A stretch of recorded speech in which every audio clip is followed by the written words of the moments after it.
¿Por qué no abren sus Biblias? Vamos directamente a la palabra. Abran sus Biblias en Isaías, capítulo 57. Estamos a unos, pues ya 9, después de 9 capítulos de terminar el libro de Isaías. Decía mi esposa, se me ha hecho muy rápido el libro de Isaías porque pues son 66 capítulos y nos hemos tardado un buen ratito, pero creo que cada semana la palabra de Dios ha sido tan clara, tan directa, y el día de hoy yo estoy seguro que no va a ser la excepción. Pero bueno, es la manera en que vamos aprendiendo completamente de Dios, ¿sí? Y yo quiero que oremos antes de leer esta porción y ir viéndola. Vamos a ponerlos en las manos de Dios, y yo quiero que tú le digas a Dios ahí en tu lugar: papá Dios, lo que tú vas a hablar el día de hoy, quiero que yo lo pueda recibir o que yo lo pueda entender, porque muchas veces hablamos y pareciera que no entendemos. Decía hace rato nuestro hermano César, cada vez que viene alguien nuevo es porque estamos orando. Cada vez que hay una reunión es porque estamos orando. Desde el principio de la reunión, de las 9:30 en el tiempo de oración, estamos orando por cada uno de ustedes. Entonces yo sé que Dios te ha traído a ti con un propósito para hablarte en esta mañana. Así que vamos a poner ese tiempo en las manos de Dios. Papá, te damos gracias porque eres bueno y porque eres fiel. Gracias por tu presencia en este lugar, Dios. Gracias porque te hemos alabado, te hemos adorado, sentimos su presencia, pero también queremos que el día de hoy nos hables. Queremos que al leer tu palabra, tu Espíritu Santo sea el que ministre en nuestras vidas. No permitas, Dios, que vayamos a nuestros hogares como hemos venido a este lugar. Al contrario, que tu palabra nos transforme, nos renueve y nos cambie por completo. Haz tu voluntad en nosotros y habla y ministranos conforme a tu propósito, en el nombre de Jesús. Amén y amén. Esta porción del capítulo 57 me habla de la bendición que Dios tiene sobre los justos, pero también me habla de las consecuencias de aquellos que no quieren saber nada de Dios. Entonces, Dios es bueno con el justo. Te irá bien cuando eres justo. Y de repente empieza este capítulo con unos versículos que me hacen a mí reaccionar, porque cuántas veces nos hemos preguntado ¿por qué cuando uno es cristiano parece que las cosas no nos van como queremos? ¿Cuántas veces hemos visto a alguien que busca a Dios, le echa ganas a Dios, es un hombre o una mujer de Dios, y luego de repente vemos que se enferma, que muere? Y la pregunta es: Dios, ¿y por qué te lo llevaste si era tan bueno? ¿Por qué le pasa esto si alguien que buscaba de ti, buscaba tu rostro, por qué le pasa esto? Y de repente vemos a gente que no quiere saber nada de Dios, y uno dice: y mira, esos ni les pasa nada, ¿y por qué a la gente buena esto? Y son preguntas que nos hacemos, y que, bueno, si tú le preguntas a Dios, no te va a contestar. Dios no da explicaciones. Lo que sí me enseña su palabra es que todo lo que Él hace, lo hace con un propósito y para nuestro bien. ¿Entendemos eso? Porque la Biblia me dice que a los que aman a Dios, todas las cosas les van a ayudar para bien. Porque los pensamientos de Dios no son como nuestros pensamientos, ni sus caminos como nuestros caminos. Es por eso que tenemos que aprender a descansar en Él y saber que Él tiene un propósito para nuestras vidas. Mira, leamos los primeros versículos. Vamos a irnos verso a verso para ver lo que Dios quiere enseñarnos en esta porción. Dice así Isaías 57:1: perece el justo y no hay quien piense en ello, y los piadosos mueren y no hay quien entienda que de delante de la aflicción es quitado el justo. Versículo 2: entrará en la paz, descansará en sus lechos todos los que andan delante de Dios. Recordemos el tiempo que estamos hablando de Isaías. Estamos hablando un tiempo donde Dios ha castigado al pueblo, está tratando con el pueblo por su idolatría, por su ignorancia, porque despreciaron a Dios, desecharon, quisieron buscar otras personas, otras naciones, otros dioses en lugar de Dios. Y Dios ha estado hablando acerca de toda la consecuencia de ese pecado o esa maldad. No solamente Dios le habla de lo malo, sino hemos visto esta segunda parte de Isaías, como también habla de su misericordia, de su gracia, y que Él está mandando un Salvador que los va a librar de la condición en la que se encuentran, para llevarlos a poseer la tierra que Dios les ha dado. Y que esa salvación, bueno, es Jesús, lo hemos hablado de completamente.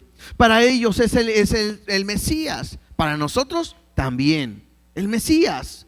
Pero llega un punto donde a lo mejor la gente empieza a ver que hay justos que mueren, justos que perecen, y que de repente no se entiende qué es lo que está pasando. Y la Biblia me muestra en este versículo que lo que Dios está haciendo al momento de llevarlos es mostrándole misericordia, y mostrando, o más bien diciendo, que es una bendición que ellos mueran, porque si mueren, ellos están siendo librados de la aflicción, ¿sí? Dice en el versículo 1 al final: no hay quien entienda que delante de la aflicción es quitado el justo. O sea, Dios empieza nada más a decir, yo tengo que ver que la gente que es piadosa, la gente que es justa, la gente que es piadosa es aquella que hace lo que a Dios le agrada. De repente tengo que quitarla. Y la pregunta de nosotros es: ¿pero por qué te la llevas, Señor? ¿Por qué no me la dejas? ¿Por qué no haces un milagro? ¿Por qué no haces algo diferente? Y Dios está diciendo espérame, los estoy quitando porque los estoy librando de la aflicción que viene. Y tengo que aprender ahí. Incluso dice ahí: no hay quien entienda. O sea, ustedes no lo entienden. Tengo que aprender que Dios lo sabe todo, y que si Dios de repente se lleva a un justo, lleva a un ser querido de nosotros, tenemos que entender que Dios lo está librando por amor y por bendición. Ahora, que a veces no lo entendemos, bueno, ese ya no es culpa de Dios, ¿verdad? Pero nos lo está diciendo el día de hoy.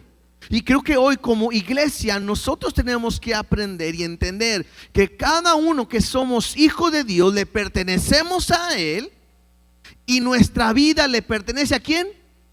A Él. Y Él puede hacer con nuestra vida lo que Él quiera. Y si Dios nos quiere llevar, es porque Él quiere. Y si no te quiere llevar, pues igual, porque no quiere, ¿verdad?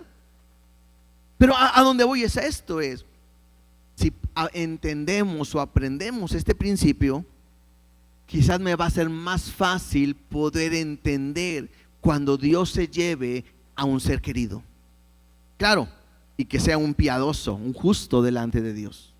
Que a veces no lo creemos, no lo entendemos bien, no lo entendemos.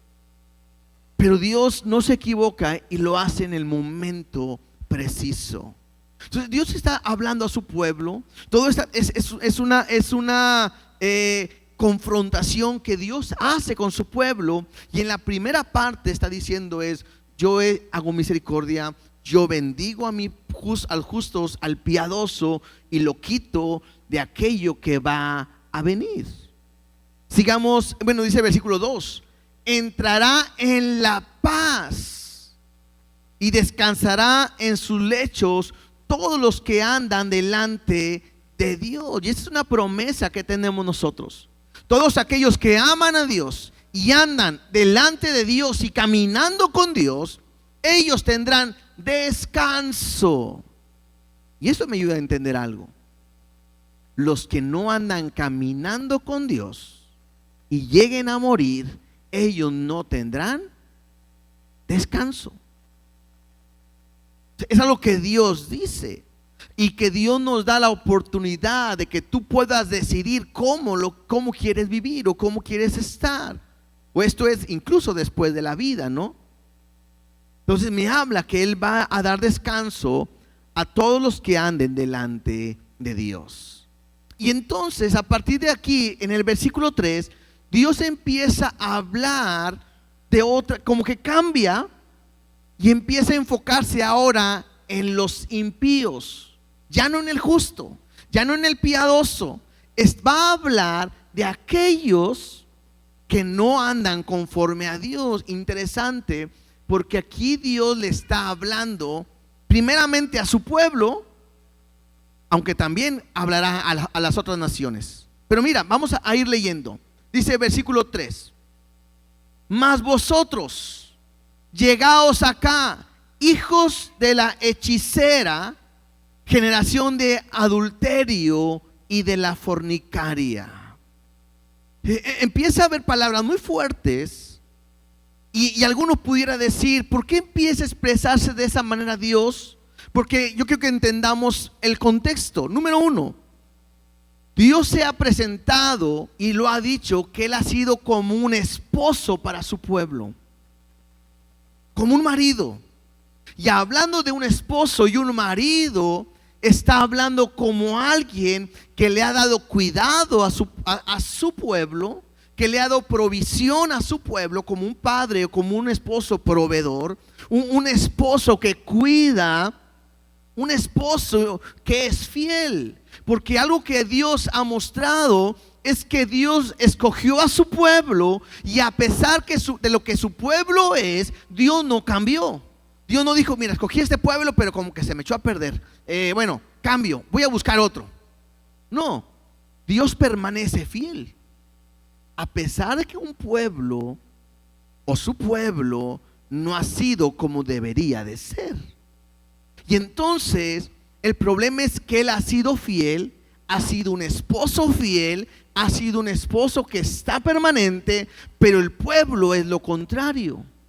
Y el pueblo ha buscado otro esposo, otro Dios, o alguien en quien confiar, alguien en quien descansar, alguien en quien cubrirse, alguien en quien protegerse. Y esto han sido otros dioses, y han sido otras naciones, que ya lo hemos visto en el libro de Isaías. Y entonces lo que está haciendo el pueblo es cometiendo un adulterio espiritual. Está en una fornicación espiritual. ¿Por qué? ¿Por qué adulterio? ¿Por qué fornicación? Porque se están entregando completamente a los brazos, al corazón de otra persona, otro ser que no es Dios, que no es Jehová. ¿Sí entendemos este punto? Entonces, entendiendo esta línea que estoy marcando, dice ahí, mas vosotros llegados acá, hijos de la hechicera. Y esto me habla en que ellos, es literal, el pueblo de Dios había ido a buscar su refugio, su descanso, su confianza en hechiceros. ¿Sí? Que le dijeran lo que venía, que les pudiera dar victoria, que los pudiera rescatar. Y bueno, yo no quiero meterme tanto, pero pudiéramos aplicarlo de repente a nuestras vidas, como cuando de repente nosotros queremos y nos palpita ahí como que ¿y cuál será mi futuro? Y a veces en lo que caemos mucho es en los horóscopos, ¿no? A ver, ¿qué horóscopo eres tú? No, yo soy no. Y hace poquito escuché que ya habían cambiado las fechas de los horóscopos, algo así. Y se me hace que el mío ya cambió. ¿Cuál va a ser? ¿Y qué me dice? ¿Y a dónde voy? Ese es un problema. Gente que te dice que te va a leer el futuro, o que te limpian, que te curan con un huevo, con el pirul y con no más cosas. Todo eso no tiene nada que ver con Dios. O Jesús lo hacía, o los apóstoles decían, ¿verdad que no? Entonces de repente tenemos que tener cuidado, porque hay gente que lo practica, e incluso son jóvenes que están alrededor de nuestros hijos y que pareciera juego y le dicen, oye, ¿cómo ves si te leo tu futuro? A ver, préstame tu mano, déjate digo lo que te va a suceder. Algunos hasta juegan con los palitos, ¿se acuerdan aquellos lápices que ponían? No se hagan, ¿verdad? Que le preguntabas algo y los palitos se movían para allá, para acá, quién sepa dónde, y uno jugaba con eso. Y la ouija, cuidado, todo eso, hay un peligro en ello.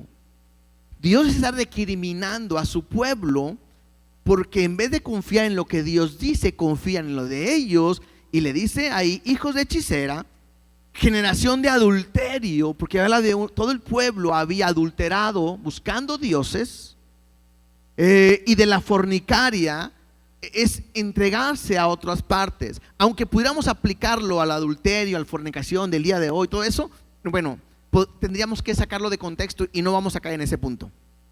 Simplemente estamos hablando que Dios está recriminando a su pueblo que ellos lo han dejado para ir tras otro Dios, tras otro marido, tras otro proveedor. Versículo 4 dice: ¿de quién os habéis burlado? ¿Contra quién ensanchasteis la boca y alargasteis la lengua? ¿No sois vosotros hijos rebeldes, generación mentirosa? Y pareciera que Dios, otra vez, está hablándole a su pueblo y le dice, con quién os habéis burlado. Y pudiéramos aplicarlo de las dos maneras. La primera, ellos que iban tras otros dioses estuvieron burlándose de quiénes. Primeramente, de aquellos que eran verdaderos justos y piadosos, los que empezó hablando este capítulo.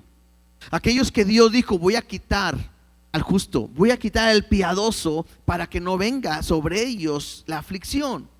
Muy probablemente ellos se burlaban. Ay, sí, ¿y a poco tú crees que tu Dios te va a ayudar? Mira, nuestro Dios es mejor. Y mira, nuestro Dios sí nos va a ayudar y nos va a proveer. Y nuestro Dios nos va a ayudar y vamos a poder salir al frente y todo. Y se burlan.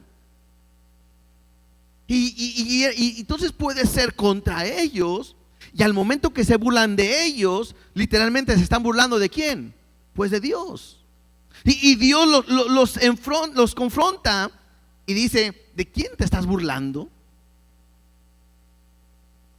Ahora, esto uno pudiera decir, pastor, ¿usted cree que alguien que ha estado en la iglesia creyendo en Dios y ha visto la mano de Dios se puede burlar después de Dios? Y yo creo que sí. He conocido gente que ha estado aquí y cuando las cosas no les salen como quieren, la manera más fácil es decir, ay, no creo que Dios te va a ayudar. ¿Cuántos de ustedes, sus familias, no se burlan de ustedes, no? Ahí viene el hermanito. Ay, sí, no digan nada porque se enoja el hermanito. Sí, hoy sí.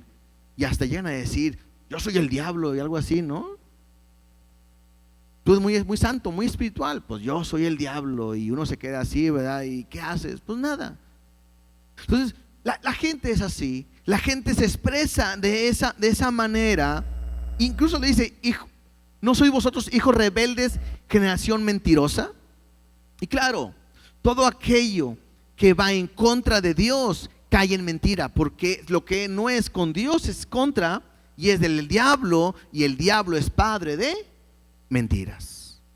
Todo lo que el mundo ofrece que no es Dios, no es de Dios, porque dice que el mundo va en contra de Dios, es una mentira. Es más, aquellos que viven pensando que les va bien sin Dios, es una mentira. Si tú no crees en Dios y crees en tus propios razonamientos, discúlpame, estás en una mentira. Ah, porque yo lo digo, no, porque Dios lo dice. Y si no, pues ponte o levántate en contra de Dios para ver si es cierto que Él está muerto o no existe, o esto es mentira. Versículo 5 dice, veamos actitudes de ellos, que os enfervorizáis con los ídolos debajo de todo árbol frondoso que sacrificáis a los hijos en los valles, debajo de los peñascos. La primera parte me habla de alguien que estaba pensando en los ídolos, y esa palabra enfervorezáis habla de algo que es fervoroso o que es con mucha pasión. Entonces había muchos de ellos que tenían una pasión por su Dios. Claro, estoy hablando de dioses ajenos que no es Jehová. Y ellos creían tanto en ese Dios que era una pasión, un fervor tan grande que los llevaba a hacer hasta locuras o a hacer lo que sea, cualquier sacrificio por aquel Dios que no es nada. Ahora, aprendamos, Dios, ya lo vimos en Isaías, y Dios nos lo ha dicho muchas veces, que los ídolos es todo aquello que está antes que Dios o que toma el lugar de Dios. Pero me dice que los ídolos no son nada. El problema es que la gente cree en ese ídolo y hay una pasión, algo que es fervoroso, y se apasionan por sus dioses. No sé, pudiéramos pensar hace días que fue la Semana Santa y viene lo del la representación de Cristo, y que gente que le hacen que es el Cristo y que lo golpean y lo dañan y todo eso, y para ellos es que esta es mi pasión, siempre he querido ser como Jesús. Y aunque sea una pasión pensando en Dios, no tiene nada que ver con Dios. Como gente que creen en otros ídolos, en otros dioses, en otros santos.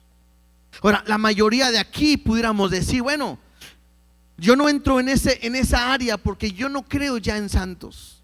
Ya entendí que no es por ahí. Ahora yo creo nada más en Dios. Eso está bien.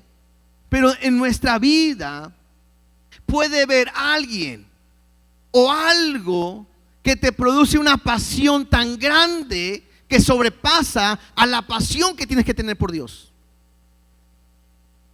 Y no sé qué pueda hacer. Además, para nosotros en donde vivimos aquí en Monterrey, una pasión muy grande es el fútbol, ¿no? Y cuando mi equipo gana, festejo. Y no quiero decir que el fútbol sea malo, nada, y a mí me gusta y lo practico y todo. El problema no es eso, el problema es la pasión que hace golpear a una persona, pelearte con una persona, hasta matar a una persona. Es algo que sale de control y es una pasión desbordada que daña y lastima.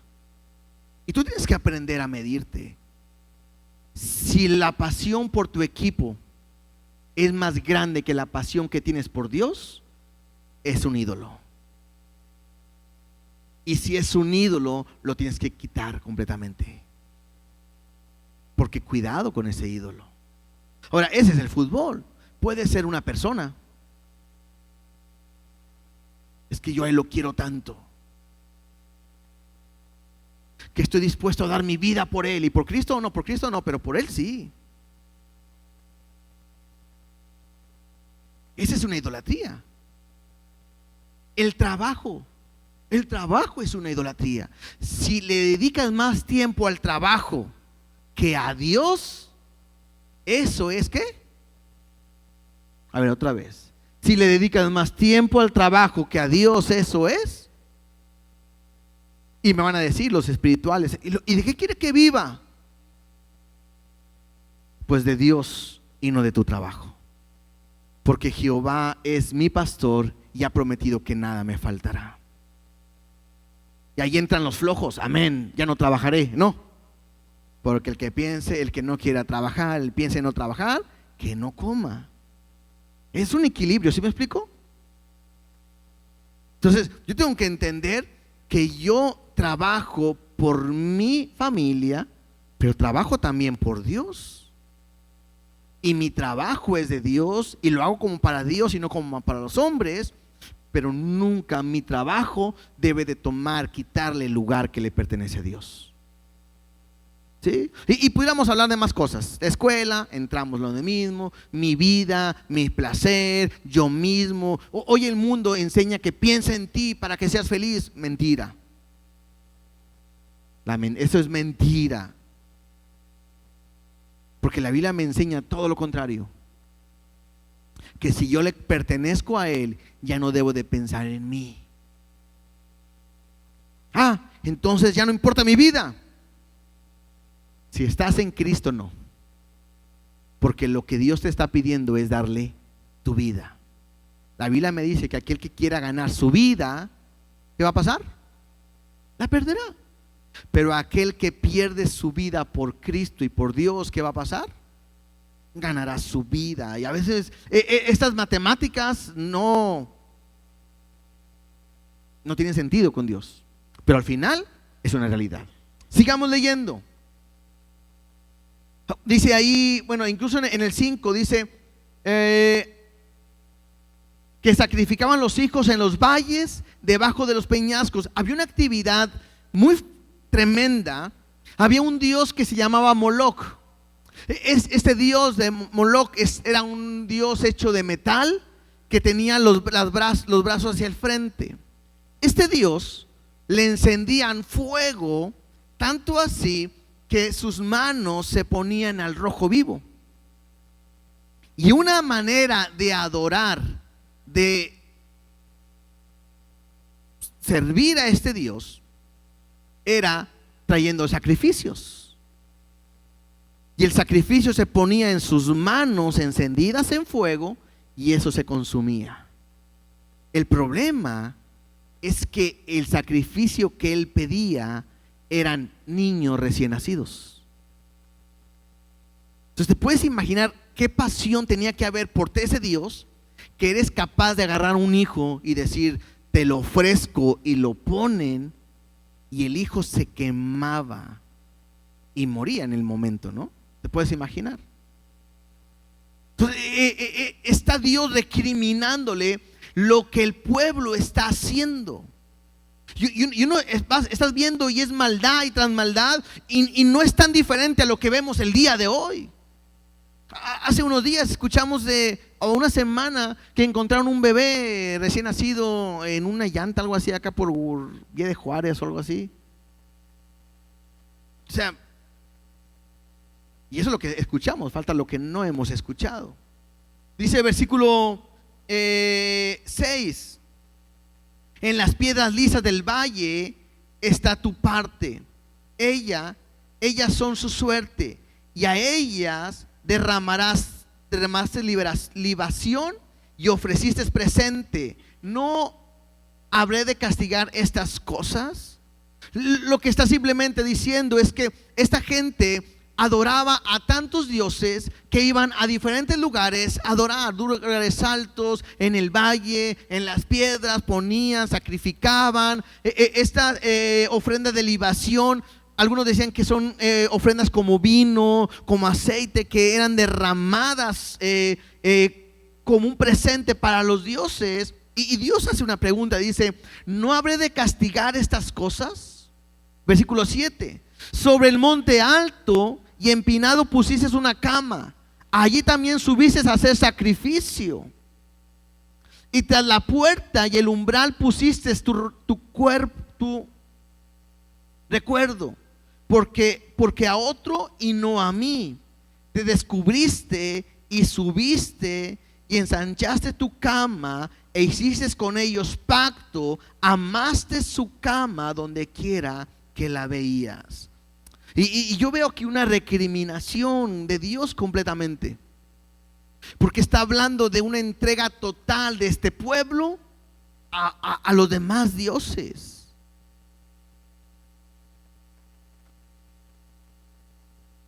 Subían a los montes altos a hacer sus sacrificios, y luego dice, y tras las puertas y el umbral pusiste tu recuerdo. Y aquí nada más, en Deuteronomio capítulo 6, Deuteronomio capítulo 6 del 4 al 9, Dios le había pedido algo al pueblo, y dice así: oh Israel, Jehová nuestro Dios, Jehová uno es. Llamarás a Jehová tu Dios de todo tu corazón y de toda tu alma y con todas tus fuerzas. Esto es lo que Dios está pidiendo, y en lo que estamos leyendo ahorita y seguiremos leyendo, nos vamos a dar cuenta que ellos no lo están haciendo esto. No están amando a Dios, sino están amando a otros dioses. Dice, y estas palabras que yo te mando hoy estarán sobre tu corazón. ¿Cuáles palabras? Pues que amarás a Dios con todo tu corazón, con toda tu alma, con toda tu mente y con todas tus fuerzas. Y luego dice, y las repetirás a tus hijos y hablarás de ellas estando en tu casa y andando por el camino y al acostarte y cuando te levantes. Entonces son palabras, un recordatorio que constantemente el padre le tenía que decir al hijo. Y las atarás como una señal en tu mano y estarán en las frontales entre tus ojos y las escribirás, aquí viene lo importante, en los postes de tu casa y en las puertas. Ellos tenían que escribirlo para que a sus hijos nunca se les olvidaran que tenían que amar a Jehová su Dios con todo su corazón, con toda su alma, con toda su mente y con todas sus fuerzas. Pero en vez de escribir esto, Isaías me dice que en el versículo 8 que ellos simplemente estaban poniendo ahí lo que ellos querían, lo que ellos recordaban o a quien ellos adoraban. No estaban obedeciendo a Dios. Dice, y tras la puerta y el umbral pusiste tu recuerdo. ¿Por qué a otro y no a mí pusieron el recuerdo o lo que hacía otro Dios y no Él? Y lo que sigue pareciera como cuando alguien tiene una relación íntima de inmoralidad. Dice, y te descubriste, o sea, como te desnudaste, y subiste y ensanchaste tu cama e hiciste con ellos pacto. O sea, el pueblo de Dios cambió a Dios completamente por otros dioses e hicieron pacto. Pactaron, se comprometieron, dijeron, tú vas a ser mi Dios ahora, te ofreceré lo que yo tengo, lo que yo gane, y empiezan ellos a hacer pacto. Tanto así que dice, amaste su cama donde quiera que la veías. Y otra vez, tiene un significado completamente con lo que es el adulterio y la fornicación espiritual. ¿Estamos? Versículo 9. Y fuiste al rey con ungüento y multiplicaste tus perfumes y enviaste tus embajadores lejos y te abatiste hasta la profundidad del Seol. En la multitud de tus caminos te cansaste, pero no dijiste, no hay remedio. Hallaste nuevo vigor en tu mano, por tanto no te desalentaste.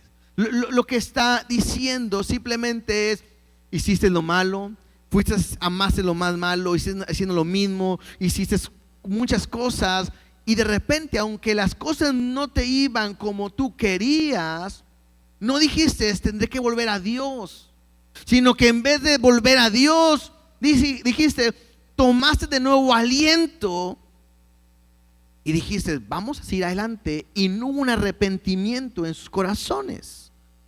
Versículo 11. ¿Y de quién te asustaste y temiste? Aunque has faltado a la fe y no te has acordado de mí, ni te vino al pensamiento. Entonces de repente Dios le dice, ¿a quién le tienes miedo? Porque a mí no me temes. El pueblo, recordemos, era el pueblo de Dios. Dios que lo había escogido, los había libertado, los había salvado, y de repente este pueblo se vuelve contra Dios y ya no le teme a Dios. Y Dios le recrimina. Y yo quiero hacerte esa pregunta a ti el día de hoy. ¿A quién le temes tú? Te digo algo, y con todo respeto, porque yo no estoy pensando en nadie. Creo que muchos le hemos perdido el temor a Dios.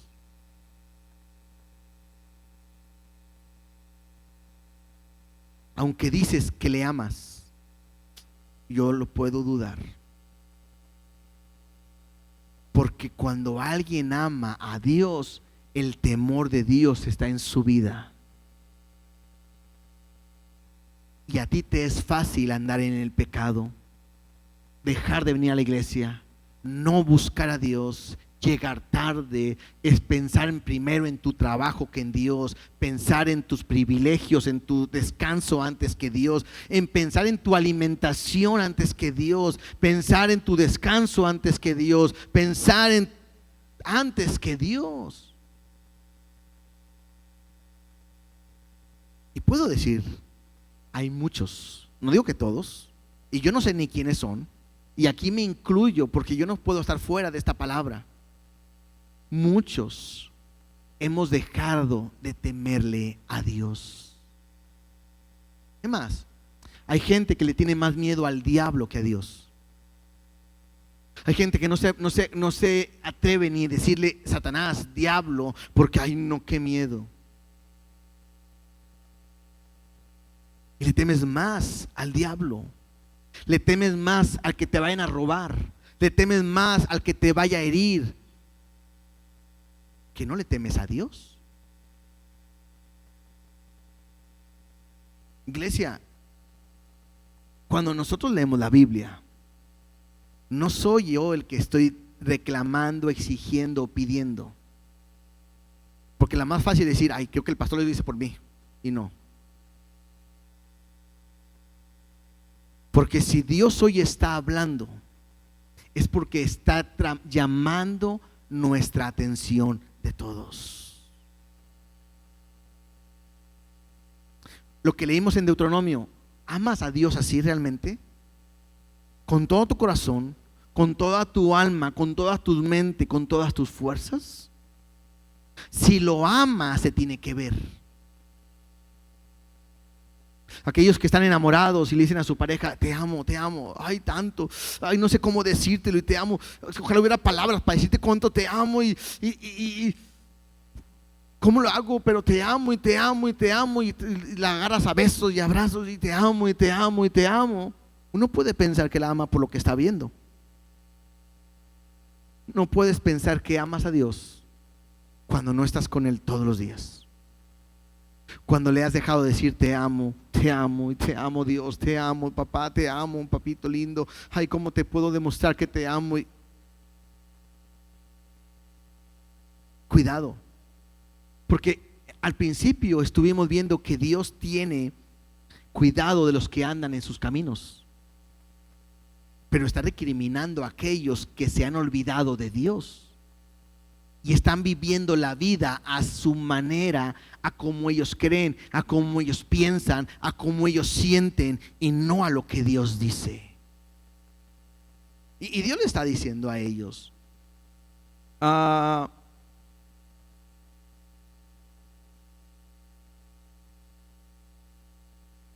que me perdí, perdón. Versículo 11. Y de quien te asustaste y temiste, en quien no ha faltado la fe y no se han acordado de mí, ni te vino el pensamiento. No dice, no he guardado silencio desde tiempos antiguos y nunca me has temido. Esto a mí me parte el corazón. ¿Por qué? Porque Dios les dice, ¿saben por qué no me temen? Porque aunque ustedes han hecho lo malo y han pecado y me ha fallado, yo no los he castigado. He guardado silencio aun cuando has estado mal. Por eso no me temes. Y creo que la mayoría de nosotros navegamos en la misericordia de Dios y pisoteamos su gracia haciendo pecado. A cabo no me pasa nada. Mira, no voy a la iglesia. ¿Y qué me pasa? Nada. Mira, no doy diezmo, no doy ofrenda. ¿Y qué me pasa? Nada. Yo no sirvo a Dios y estoy como quiera bien, y el día que venga me voy a ir al cielo como quiera. ¿Qué me pasa? Nada. Yo no me estoy comprometiendo con Dios, pero creo en Él. ¿Y qué me está pasando? Nada. Y Dios le dice: por eso no me temes. Si estuviéramos, ¿se acuerdan lo de Ananías y Zafira, no? Que le mintieron a Dios, que vendieron ellos una heredad y dijeron que iban a dar tanto y dieron menos, y al mentirle a Dios al momento de la ofrenda, ¿qué pasó? Se murieron en el instante. Si a eso pasara aquí, hermanos, el que no de su diezmo completo y el que no de su ofrenda el día de hoy va a morir, seríamos la iglesia más ofrendadora y más diezmadora de todas. ¿No es cierto? O dirías: no voy a dar a ver qué me pasa. Es un ejemplo, ¿verdad? No me quiero meter en la idea, pero es un ejemplo. O sea, por cuanto vemos que me porte como me porte, Dios no me castiga, sigo viviendo de la misma manera.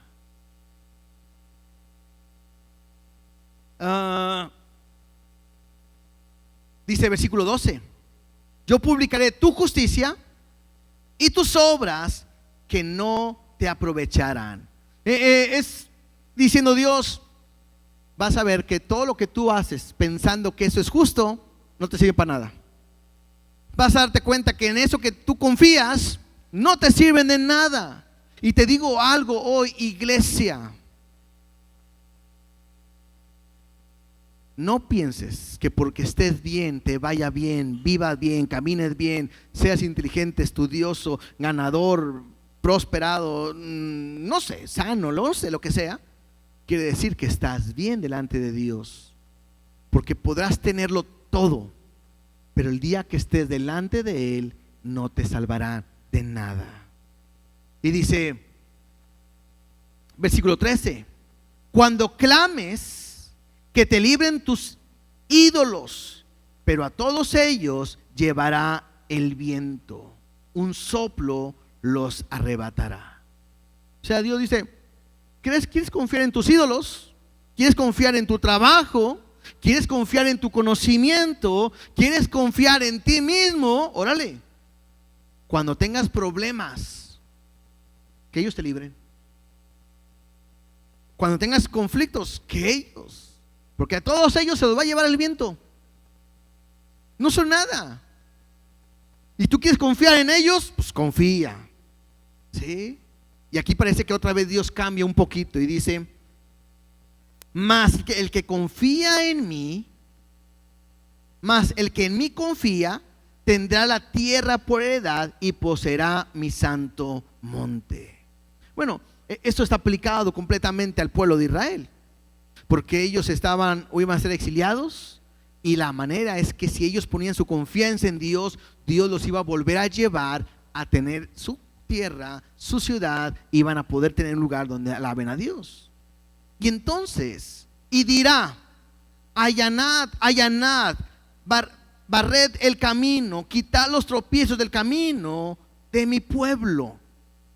Y lo que está diciendo Dios es: bueno, si tú confías en mí, tienes que reparar, tienes que barrer, limpiar el camino que te va a llevar a donde está. Dios dice: quitad los tropiezos del camino de mi pueblo.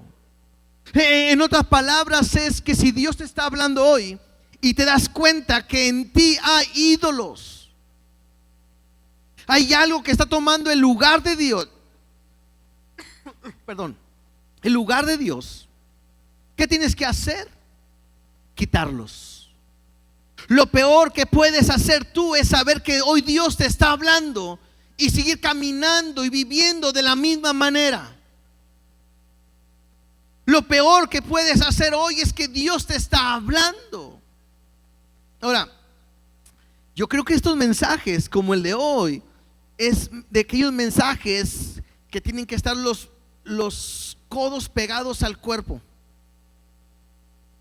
porque somos muy dados a hacer esto. Hoy te hablan: hey, ¿qué tal? ¿Sí o no? Ándale, te está hablando Dios. No, este mensaje no es para el de al lado, este mensaje es para ti. Y si Dios te está hablando y te está mostrando, y tú te das cuenta que no hay temor en tu vida porque haces todo lo que a Dios no le agrada y no cambias, estás en un peligro. Les voy a decir, ya lo he dicho otras veces, pero vuelvo a decir, hay un problema en estar en una iglesia como la nuestra. Hay un grave problema. Espero que después aquí no se vayan a ir, ¿verdad? Pero hay un problema estar en esta iglesia. Estar en una iglesia donde se te predica la palabra y se te enseña la palabra como es, hay un grave problema que no le vas a poder decir a Dios, no lo sabía. Y cuando Dios te habla directamente, la única reacción que debemos de tener es cambiar en el instante. Ese es el problema de aquel que no quiere cambiar, que no quiere quitar el tropiezo de su camino, que no quiere ser diferente. Y luego dice el versículo 15: porque así dijo el alto y sublime, el que habita la eternidad y cuyo nombre es el Santo. Yo habito en la altura y la santidad, y con el quebrantado y humilde de espíritu, para hacer vivir al espíritu de los humildes y para vivificar el corazón de los quebrantados. Porque no contenderé para siempre, ni para siempre me enojaré, pues decaería ante mí el espíritu y las almas que yo he creado. Tres cosas que quiero que aprendamos aquí. La primera: para poder estar bien con Dios, hay que hacer tres cosas. Número uno, tienes que reconocer quién es Él. Lo primero que tienes que hacer para estar bien con Dios, número uno, es reconocer quién es Él. Y Él dice ahí, porque así dijo el alto y el sublime. Esto me habla el más grande, el que está arriba de todos. Y Él se está describiendo, el que habita la eternidad, aquel que es eterno. Y vuelvo a decir, en nuestra mente no cabe cómo puede haber alguien que sea eterno. Para nosotros tiene que haber un inicio y un final. Si hablamos de la eternidad hacia atrás, puede ser más fácil entenderlo, porque un día nacimos y nomás sé y entiendo que nunca voy a morir. Y no quiero morir, entiendo. Pero nací en un momento. Pero hacia atrás es más complicado, y Dios dice, yo soy el eterno, y cuyo nombre es el Santo. O sea, no hay pecado en Él, apartado, el único. Y entonces lo primero que tengo que hacer es reconocer quién es Él. Lo segundo, dice que Él habita en las alturas y la santidad. No nomás ahí. Y con el quebrantado y humilde de espíritu. Dos actitudes que tengo que tener delante de Dios para que Él pueda vivir conmigo. La primera es con el quebrantado. Aquel que reconoce que está fallando.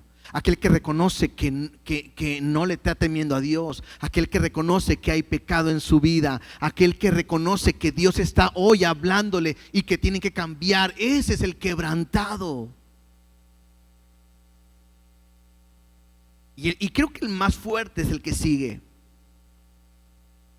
Y el humilde de espíritu.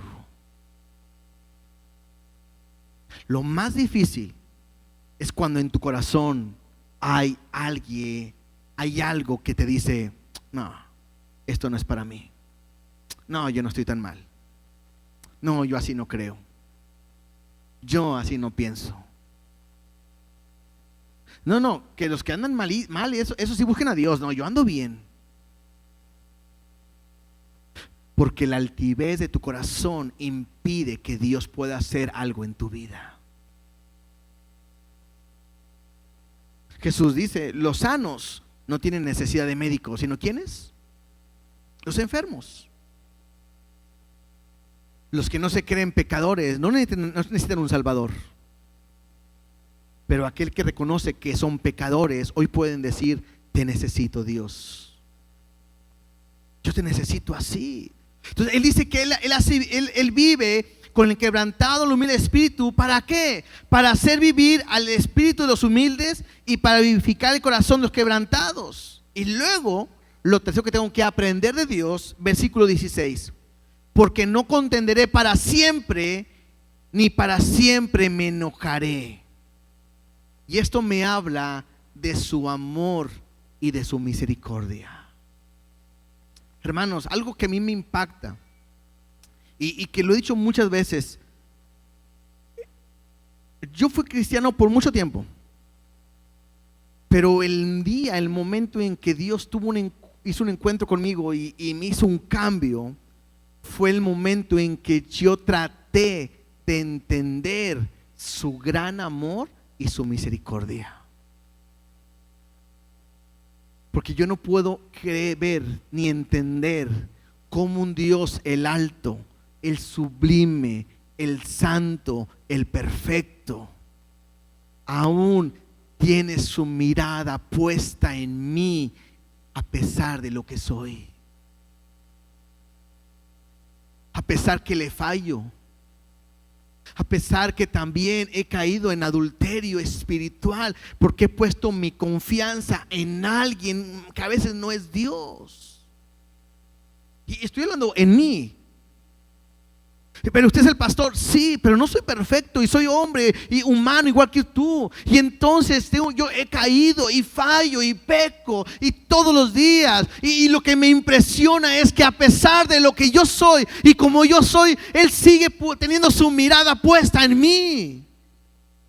Y sí me disciplina y me mete por un proceso y trata conmigo, pero me impacta el saber que dice que no contenderá para siempre conmigo,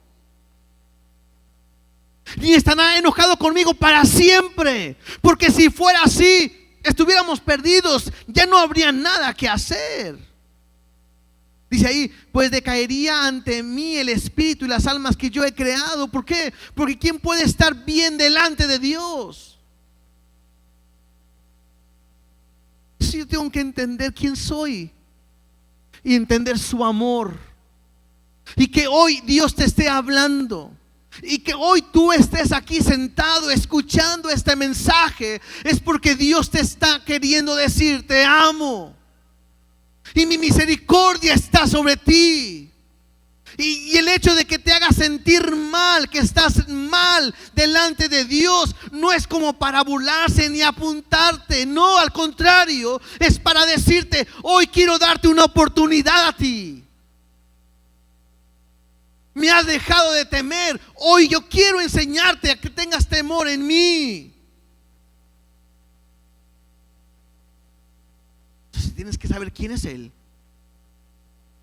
Tienes que quebrantar tu corazón y tu espíritu. Y tienes que entender y abrazar su gracia, su amor y su misericordia.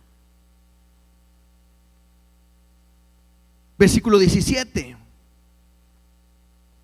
por la iniquidad de su codicia me enojé y le herí. Escondí mi rostro y me indigné. Y él siguió rebelde por el camino de su corazón. ¿Se acuerdan que hemos enseñado que llega un momento donde Dios te habla y te dice: hey, estás mal, hey, estás en pecado, arrepiéntete, no está bien lo que estás haciendo? Y te habla y te habla y te habla. Llega un instante donde Dios te deja. Léelo en Romanos capítulo 1. Léelo todo ahí. Cómo dice que ellos, habiendo conocido a Dios, no lo glorificaron a Dios, sino que se envanecieron en su razonamiento. Es que yo pienso así, yo creo así. Y pensando ser sabios, se hicieron rebeldes, necios, su corazón entenebrecido. Y Dios lo que hace es: y los entregó a sus pasiones. Como cuando él dice: déjalo, que te topes con la pared. Y Dios te ha dejado. Lo que a veces pasamos, lo que estamos enfrentando, la condición en tu casa, en el trabajo, en de salud, muchas veces puede ser que Dios esté tratando contigo y tú no lo entiendes, y Dios te deja a que te des topes contra la pared. El problema, ¿saben cuál es? Que aquellos que su corazón está enaltecido, aún así no se arrepienten ni vuelven a Dios. Por eso dice ahí al final: y él siguió rebelde por el camino de su corazón. Pero aquellos que sí vienen a Dios, dice versículo 18: he visto sus caminos. Y esto quiere decir, vamos a aplicarlo a nuestra vida. Él ha visto tu camino o tu manera de vivir. Dice, pero le sanaré. Esta sanidad no habla de una sanidad que me duele la cabeza y me va a quitar el dolor, no. Me habla de una sanidad en cuanto a mi condición de pecado.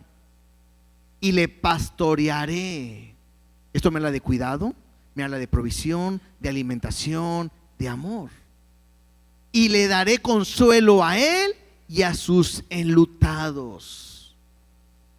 Verso 19: produciré fruto de labios, paz, paz al que está lejos y al cercano, dijo Jehová, y los sanaré.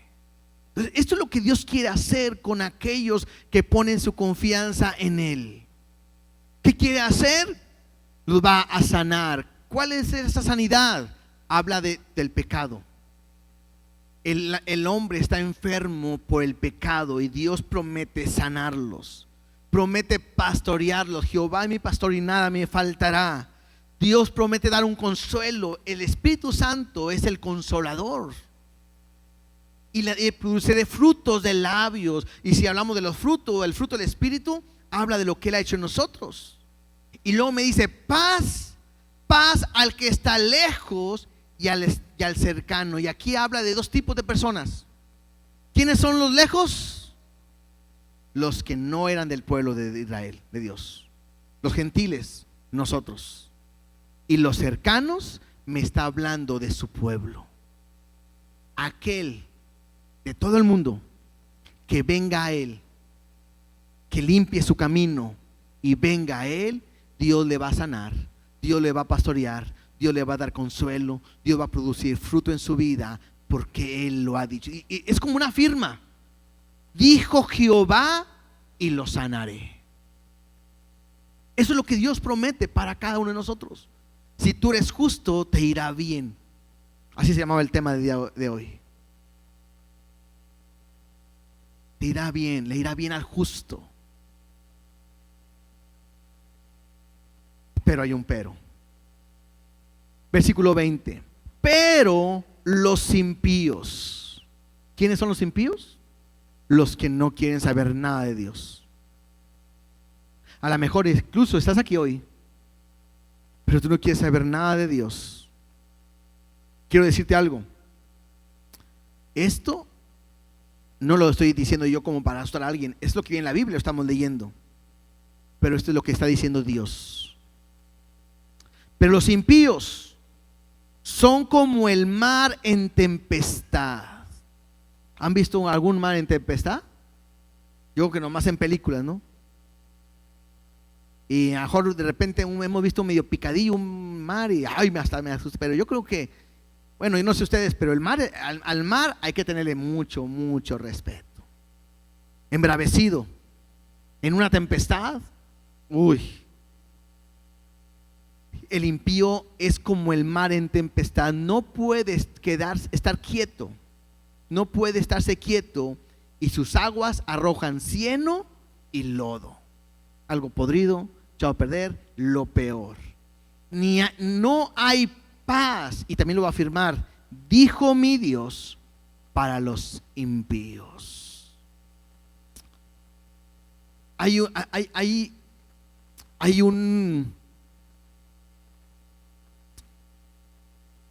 un castigo horrible, espantoso, para aquellos que no quieren saber nada de Dios. Y, ¿cómo más decirlo? No sé. Pero la Biblia me dice que horrenda cosa es caer en manos de un Dios vivo. Muchos de nosotros yo creo que no hemos aprendido a tenerle realmente el temor a Dios. Ni nos imaginamos. ¿Sabes por qué? Porque en nuestra mente está que tenemos un Dios bueno, amoroso, perdonador, sanador.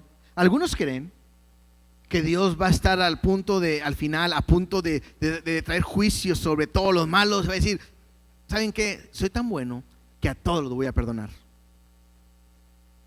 Pero la Biblia no me enseña eso. La Biblia me enseña que Dios, así como es bueno, también es justo. Y si tú decides estar con Dios hoy, estarás con Él por la eternidad. Y si tú hoy tú decides no estar con Dios, no estarás en la eternidad. Iglesia, el venir a la iglesia no te hace cristiano. El dar un diezmo, una ofrenda, no te hace cristiano. El servir, tocando, predicando, limpiando, evangelizando, no te hace cristiano. No pienses que porque entras y cumples un domingo, calmas a Dios. Porque Dios sabe lo profundo que hay en tu corazón. Y vas a decir ahorita a lo mejor, ay, bueno, pero Dios sabe que lo amo. Sí, pero si no le entregas tu vida, es lo mismo que si no le amaras. A Dios no lo podemos engañar. Jesús dice, muchos me dirán en aquel tiempo, en aquel momento, en tu nombre echamos fuera demonios, en tu nombre profetizamos. Y Jesús le va a decir, nunca os conocí, apartados de mí. Y aquí está la característica, hacedores de maldad. ¿Te gusta practicar el pecado, hacer pecado y estar lejos de Dios? Eres un hacedor de maldad. Pero hoy Dios te da la oportunidad de que puedas venir a Él. Les voy a dejar una tarea. Lean el Salmo 73. Lo iba a leer ahorita, pero por el tiempo ya no. Salmo 73.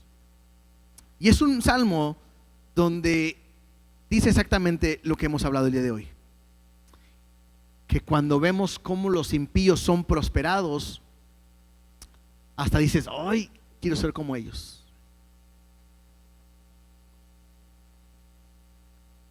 Y que te comparas y te ves tú y ves a ellos que lo tienen todo. Y dices, ¿por qué? Ahí viene la respuesta. Ellos tendrán sus consecuencias y nosotros también. El estar con Dios es el tenerlo todo. Por eso dice el salmista, a quien yo tengo es a Dios, y fuera de Él nada deseo en la tierra. Hoy te invito a que puedas poner tu confianza y puedas vivir en Él. Ponte de pie.